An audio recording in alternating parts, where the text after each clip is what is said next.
여러분, 진리라는 말을 들으면 보통 뭐가 떠오르시나요? 변하지 않는 사실? 아니면 과학 법칙 같은 거요? 오늘은 그 생각에 아주 근본적인 부분에 도전하는 조금은 도발적인 질문으로 시작해 볼까 합니다. 자, 바로 이 질문입니다. 진리라는 게 말이죠. 원래부터 저기 어딘가에 있어서 우리가 그냥 발견만 하면 되는 걸까요? 아니면 우리가 직접 만들어내는 무언가일까요? 그렇죠. 보통은 다들 그렇게 생각하죠. 진리란 이미 완성된 형태로 어딘가에 존재한다고 말이에요. 예를 들어 지구가 태양 주위를 돈다는 사실 같은 거요. 우리가 그걸 알기 한참 전부터 그건 사실이었고 우리는 그저 그걸 발견했을 뿐이라고요. 대부분의 사람들이 진리에 대해 갖고 있는 생각이 바로 이겁니다. 그런데 만약에 그 생각이 틀렸다면 어떨까요? 바로 이 지점에서 프랑스의 철학자 알랭 바디우가 등장하면서 모든 판이 뒤집어집니다. 그의 첫 번째 핵심 개념은 바로 사건입니다. 바디오는 이 통념에 정면으로 아니라고 말하는 거예요. 진리는 원래부터 있던 게 아니라는 거죠. 진리는 어떤 결정적인 순간, 즉 사건이 터졌을 때 비로소 시작된다는 겁니다. 그럼 도대체 사건이 뭘까요? 바비우에 따르면요, 우리가 너무나 당연하게 여기던 이 세계의 질서, 즉 상황에 갑자기 꽝 하고 균열을 내는 그런 예측 불가능한 단절을 말합니다. 기존의 지식 체계로는 도저히 설명할 수 없는 무언가가 갑자기 툭 튀어나오는 거죠. 말하자면 완전히 새로운 가능성의 문이 확 열리는 바로 그 순간입니다. 이게 좀 추상적으로 들릴 수 있으니 구체적인 예를 들어볼게요. 프랑스 대혁명 같은 거대한 정치적 혁명, 또는 갈릴레이가 지동설을 주장해서 우주를 보는 눈 자체를 바꿔버린 그런 과학적 발견, 혹은 피카소가 입체파를 만들어낸 것처럼 완전히 새로운 예술 형식의 등장, 그리고 어쩌면 우리에게 가장 와닿을 예시일 텐데요. 어떤 사람과 운명처럼 만나 사랑에 빠지는 그 순간마저도 바디우에게는 세상을 바꾸는 하나의 사건이 될 수 있다는 겁니다. 자, 그런데요. 여기서 정말 중요한 포인트가 나옵니다. 사건이 일어났다고 해서 끝이 아니라는 거예요. 진리가 만들어지려면 인간의 행동이 반드시 필요합니다. 이게 정말 흥미로운 지점인데요. 사건 자체가 바로 진리가 되는 건 아니에요. 사건은 말 그대로 한순간의 섬광 같은 거라서요. 그냥 휙 하고 사라져버릴 수도 있거든요.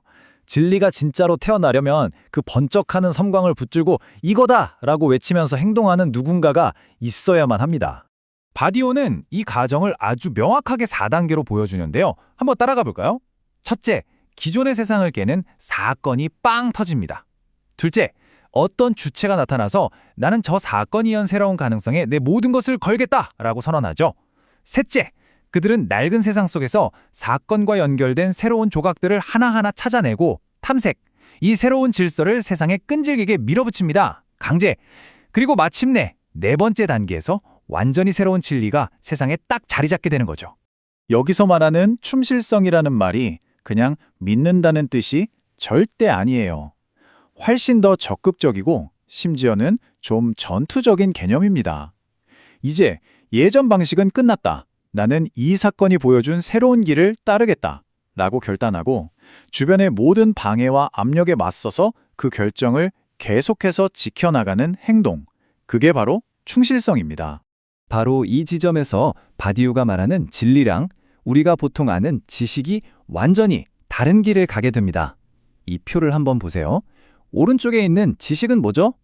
이미 있는 것들을 분류하고 정리하는 아주 안정적인 체계죠.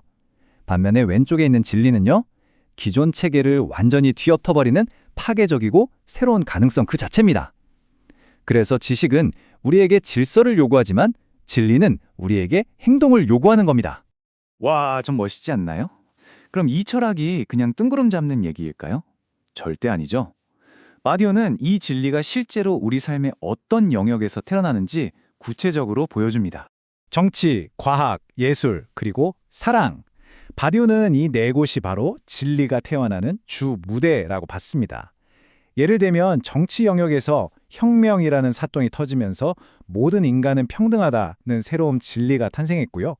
과학에서는 갈릴레오의 발견이라는 사건을 통해 지구가 우주의 중심이 아니라는 새로운 진리가 만들어졌죠. 특히 저는 이 사랑에 대한 예시가 정말 와닿더라고요. 한번 생각해 보세요. 어떤 사람을 우연히 만나는 그 순간, 그게 바로 사건인 거죠. 그 순간부터 세상은 더 이상 나 혼자만의 세상이 아니라 우리 둘의 관점으로 보이는 새로운 세상이 됩니다. 하지만 이건 그냥 시작일 뿐이에요.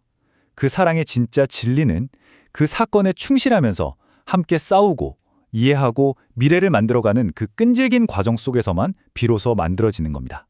자, 그럼 이제 제일 중요한 질문이 남았죠.